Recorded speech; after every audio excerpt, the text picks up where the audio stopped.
Yeah, that's a good question. And, we always have a very overall purpose that we share with everyone, which is your purpose is to come here, grow spiritually, experience connection with your soul's perspective while still in the physical body, and allow yourself to create your reality by how you react to your experiences. That's the main thing. Oh, she's in Canada. That's the main thing you're here to do, is to, in this lifetime, in this incarnation, right? You've had a series of incarnations where you've done all kinds of other things and learned lots of other things. But in this lifetime specifically, the folks that are drawn to this work that we would call light workers, that are trying to grow spiritually, live more consciously, their main purpose of being here is to do just that.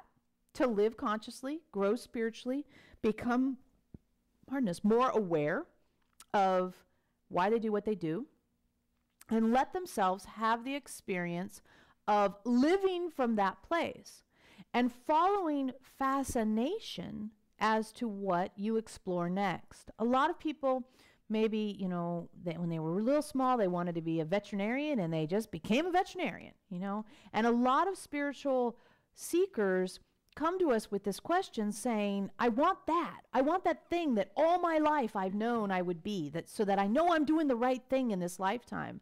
And this lifetime really isn't that generalized or specificized. It's more generalized in the sense that you have the opportunity to take every experience as an opportunity to learn and grow. Every experience is an opportunity to know more about yourself. Every experience to become more conscious, with the ambition to be able to connect to your soul's wisdom while still walking in the physical form. And that's not a small task. That's not a small accomplishment. It requires dealing with lots and lots and lots and lots of human things to get to the point where you are able to do that. And we call this clearing baggage, static, and habits. Baggage is the stuff you bring to the moment. The stuff that happened to you when you were younger. That's a good example of baggage. Static is the stuff you generate in the moment. The way you make choices in the moment to create more fears, to create more anxieties, to use habits. And of course, habits is habits, right? I've always done it this way, and I'm always going to do it that way without considering it anymore. We also always throw in the survival instinct telling you what to do, because the survival instinct is really important. Keeps you alive. Gets you out from in front of the bus when the bus is bearing down on you, things like that. But it also tells you when you should be afraid, even when there's no reason to be afraid. It'll tell you be afraid right now, even though there's no threat to you. So between baggage, static, habits, and the survival instinct, there's a lot between you and your and your soul's perspective. What we like to help you do is clear the baggage, the statics, the habits, get the survival instinct in the proper relationship where it's keeping you alive, but it's not holding you back. And then that allows you to magnetize infinite possibilities, magnetize to you, so that you can choose from those infinite possibilities based on what fascinates you and what you find juicy. And you can do this being a veterinarian, being a mom, being a grocery checkout girl, or not having a job at all. You can do it in every moment.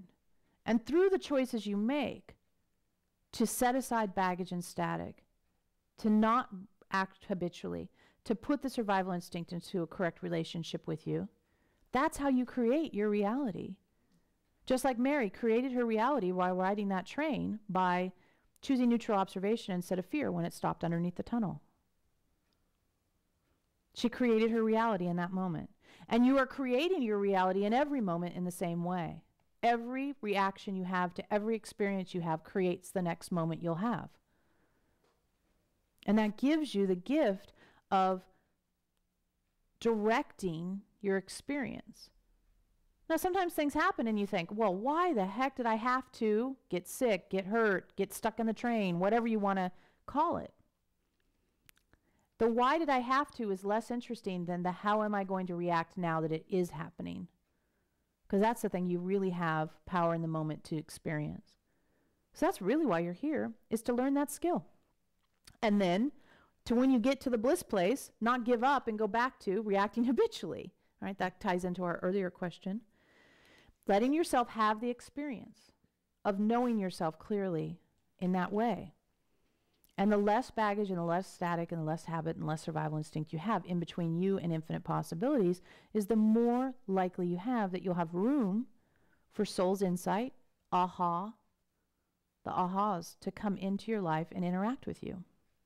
Give you those new places to go, ooh, that's a juicy, fascinating thing to do. And from the bliss place, the juicy fascination place to go to feels almost choiceless. It's like, it's like falling into a pool of water.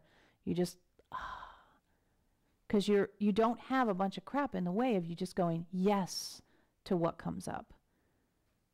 There's no habit that says don't try new things. The survival instinct doesn't say, oh, it's dangerous to try new things. You don't have the baggage from your parents saying, you're never going to amount to anything. And you don't have the static saying, you know, what will people think if I try this new thing? What will they think about me? You just have, oh, I want to try this new thing. It sounds juicy. It sounds fascinating. I'm going to do it. And you're able to because you've put all those other things into proper perspective.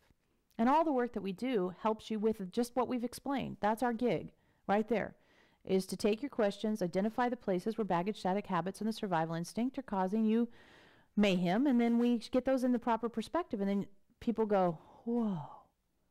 We get a lot of woes.